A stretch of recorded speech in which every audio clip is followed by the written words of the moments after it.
اعوذ باللہ من الشیطان اللعین الرجیم بسم اللہ الرحمن الرحیم الحمد للہ رب العالمین والصلاة والسلام علی مولانا ابی القاسم محمد وآلہ الطیبین الطاہرین المعصومین اللہم صلی علی محمد وآل محمد۔ دوستو، ہم نے گزشتہ جلسے میں آپ کی خدمت میں عرض کیا تھا کہ اقوام سابق یعنی اسلام سے پہلے والی اقوام ہوں چاہیں یا اسلام آنے کے بعد جو موجودہ مشرکین مکہ اور اطراف کے کفار تھے، ان سب کی نظر میں پروردگار کا وجود بدیہی تھا، اور اس کے کچھ شواہد ہم نے ذکر کیے تھے۔ سابقہ ادیان اور انبیاء کی امتیں، ان کے نزدیک بھی پروردگار کا وجود بدیہی تھا۔ یہاں پر ہم مثال کے لیے 3 اقوام کا ذکر کر رہے ہیں، جناب نوح کی قوم، جناب عاد کی قوم اور جناب سمود علیہم الصلاۃ والسلام کی قوم۔ ان کے نزدیک بھی پروردگار کا وجود بدیہی تھا، یعنی جسے ثابت کرنے کے لیے کسی دلیل اور برہان کی ضرورت نہیں ہے، بلکہ ایک ذرا سی توجہ اس کے معلوم ہونے، اس کے منکشف ہونے اور اس کی معرفت کا سبب بن سکتی ہے۔ سابقہ ادیان میں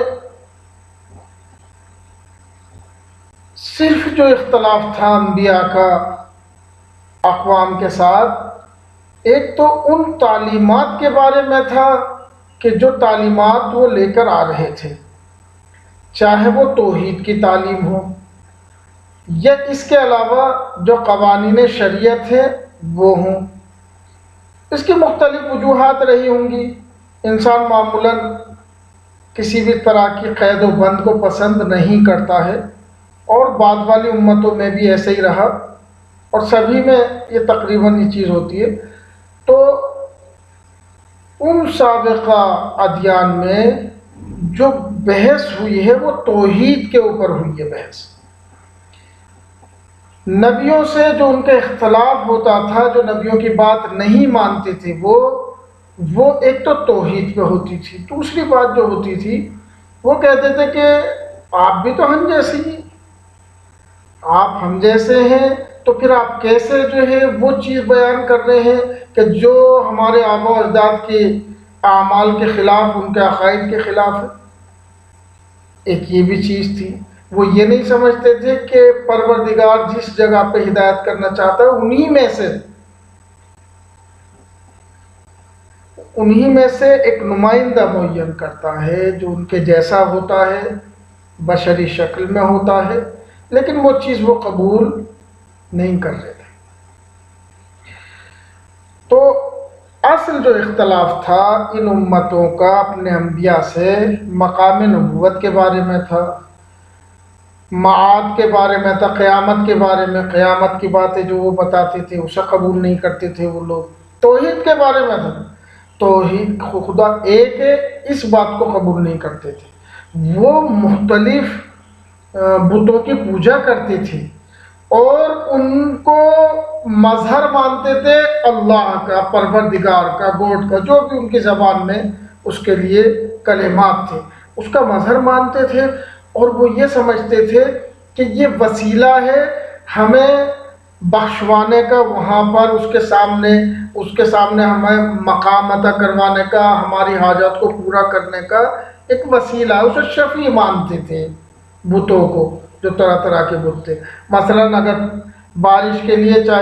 بارش چاہیے ہوتی تھی تو ایک خاص بت تھا جو بارش کے لیے وسیلہ بن جاتا تھا۔ اگر انہیں مثلاً طوفانوں سے بچنا ہوتا تھا تو ایک خاص بت تھا۔ اگر انہیں مثلاً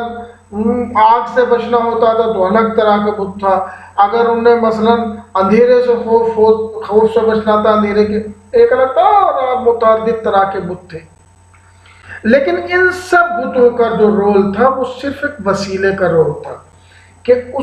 کیونکہ وہ چیز وہ تو دکھائی نہیں دے رہا، جسے اللہ مانتے تھے، خدا مانتے تھے، گوڈ جو بھی مانتے تھے وہ تو دکھائی دے، تو اس کا ایک مجسم، اس کی مجسم شکل، محسوس شکل انہوں نے بنا لی تھی اور اسی کو ایک رابطہ اور وسیلہ سمجھ بیٹھی تھی۔ اور آج بھی ہمارے یہاں بھی تقریباً ایسے ہی دیکھنے کو ملتا ہے، ورنہ کسی سمجھدار آدمی سے اگر آپ پوچھیں گے کہ آئے یہ بت خدا ہے تو وہ کنفرم منع کرتا ہے کہ یہ خدا نہیں ہے، یہ صرف ایک وسیلہ ہے اس سے لو لگانے کا۔ تو یہ فکر تھی ان اقوام کی بھی کہ جو جناب نوح، جناب عاد اور جناب سمود کی قومیں تھی۔ قرآن کریم میں ان اقوام کے بارے میں جو ذکر ہوا ہے وہ ہم اسے انشاءاللہ تعالیٰ آج پڑھیں گے۔ پہلے اس کی فارسی عبارت کی تطبیق کر لیتے ہیں، اس کے بعد اس کا ترجمہ پڑھیں گے۔ فرماتے ہیں از برخی از آیات قرآن کریم بے دست می آیات، یعنی بہت ساری قرآن کریم کی آیات سے معلوم ہوتا ہے کہ نہ تنہا مردم روزگار پیغمبر اسلام صرف رسول اللہ کے دور کے لوگ نہیں خدا کو مانتے تھے، بلکہ جناب نوح کے دور کے،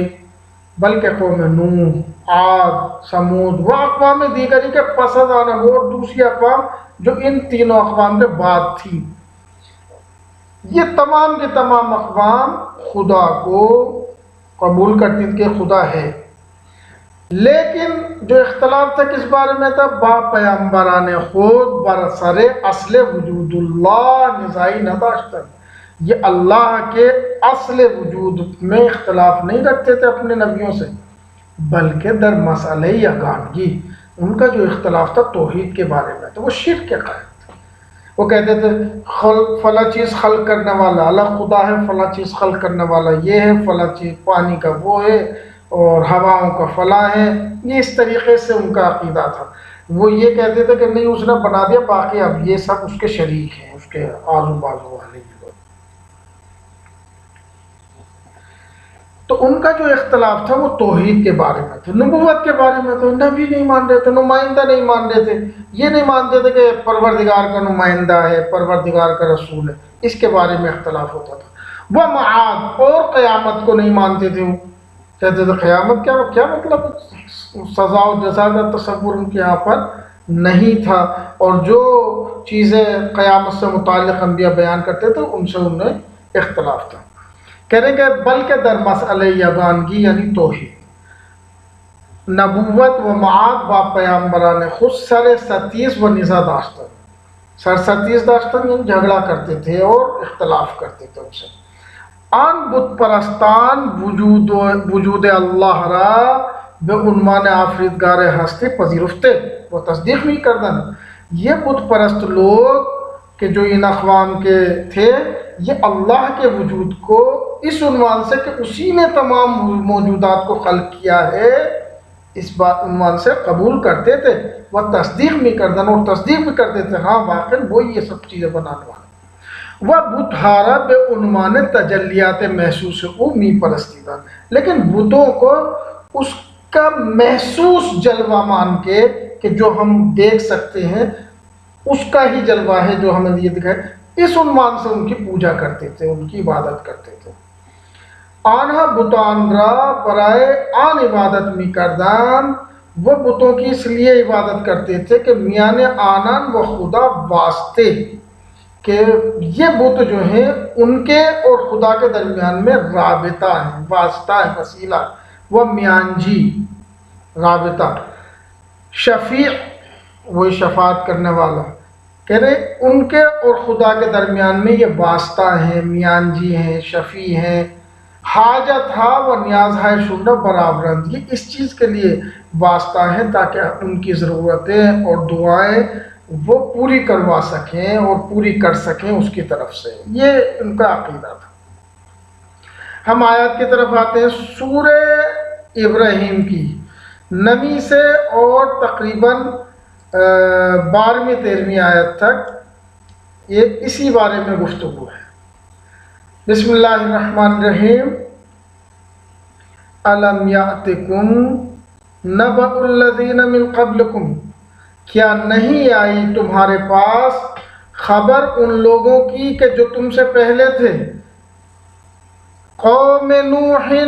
و عاد و ثمود،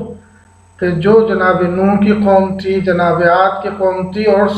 جناب سمود کی قوم تھی، والذین من بعدہم، اور جو ان کے بعد والے تھے، لا یعلمہم الا اللہ، وہ اللہ کے علاوہ کسی کو نہیں جانتے تھے۔ کہ ان لوگوں کی خبر تم تک نہیں آئی ہے؟ لا یعلمہم الا اللہ، وہ اللہ کے علاوہ کسی کو نہیں جانتے، یعنی وہ سب اللہ کو جانتے تھے۔ جاءتہم رسلہم بالبینات، لیکن ان کے رسول جو آئے وہ دلیلوں کے ساتھ آئے، یعنی واضح نشانیوں کے ساتھ آئے اور پیغامات کے ساتھ آئے۔ فردوا ایدیہم فی افواہہم، تو وہ رکھ دیتے تھے اپنے ہاتھوں کا اپنے منہ کے اوپر۔ وقالوا انا کفرنا بما ارسلتم بہ، ہم اس بات کو قبول نہیں کرتے، ہم انکار کرتے ہیں اس چیز کا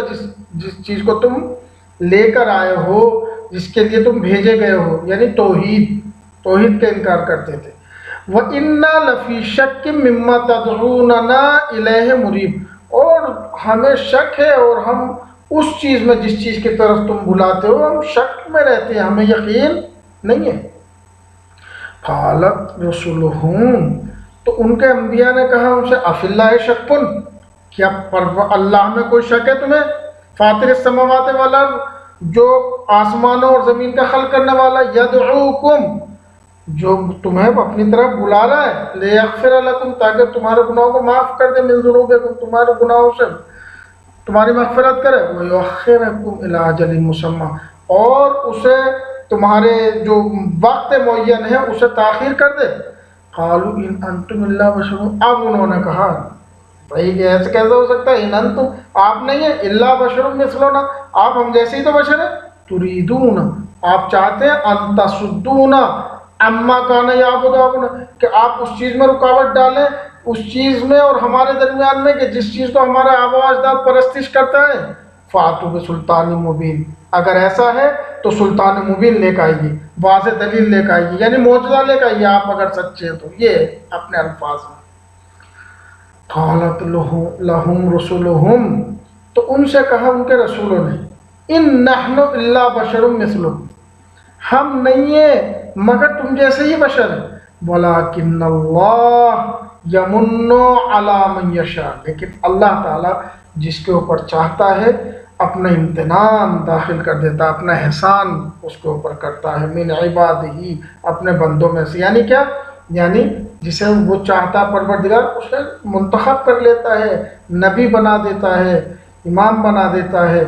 رسول بنا دیتا ہے، تو یہ اس طرف سے، ورنہ باقی جسمانی اعتبار سے ہم تمہاری جیسے ہیں۔ وَمَا كَانَ لَنَا أَن نَّأْتِيَكُم بِسُلْطَانٍ إِلَّا بِإِذْنِ، اور یہ کہ تم یہ جو دلیل مانگ رہے ہو، معجزہ جو مانگ رہے ہو، یہ معجزہ بھی ہم پروردگار کی اجازت کے بغیر دکھا نہیں سکتے۔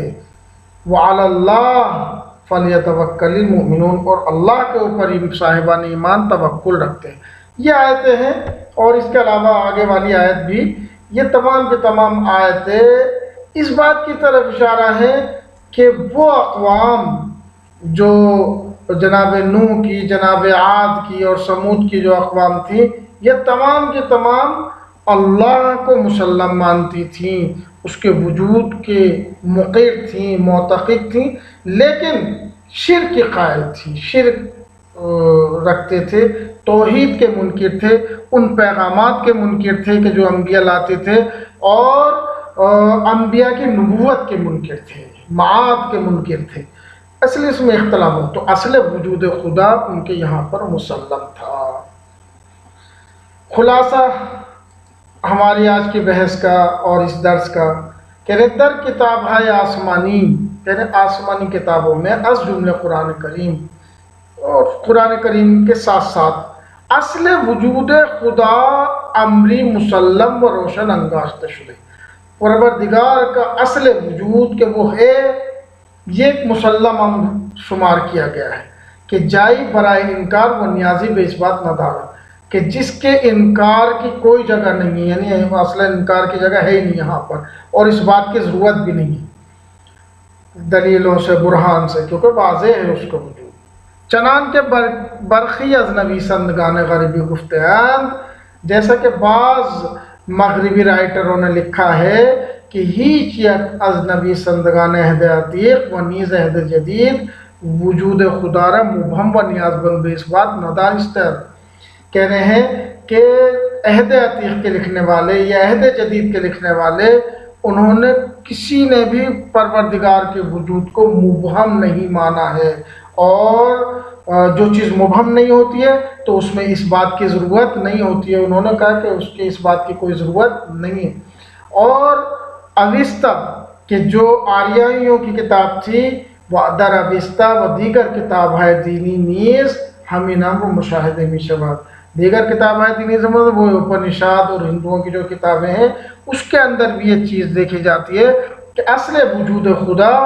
وہاں پر مسلم مانا گیا، بدیہی مانا گیا ہے۔ اصل جو چیز ہے، جو بحثیں ہیں، وہ صفات کے بارے میں ہیں پروردگار کے۔ از آیت قرآن مستفاد می شود کہ مردم زمانے پیغمبر اسلام، آیت قرآن سے سمجھا جا سکتا ہے کہ زمانے پیغمبر اسلام صلی اللہ علیہ وآلہ وسلم کے جو افراد تھے، حتیٰ بت پرستان، حتیٰ وہ لوگ جو بت پرستی کرتے تھے، بے وجود اللہ معتقد بودن، اللہ کے وجود کے معتقد تھے۔ از برخی آیات قرآن بدست می آیت، قرآن کریم کی بعض آیات سے معلوم ہوتا ہے کہ قوم نوح، عاد، سمود و اقوام پس از آن اور ان کے بعد والی اقوام اصل وجود اللہ را باور داشتہ، ان کا اعتقاد اصل وجود اللہ پر تھا۔ وہ نزاعشون با پیامبران خود، اور ان کا جھگڑا اپنے نبیوں سے در یگانگی یعنی توحید کے بارے میں تھا، اللہ کے ایک ہونے کے بارے میں، نبوت کے بارے میں تھا، اور معاد کے بارے میں تھا۔ تو کل ملا کے خلاصہ یہ ہوا ہمارے جلسے سابق کا اور اس جلسے کا کہ پروردگار کا وجود تمام انسانوں میں، تمام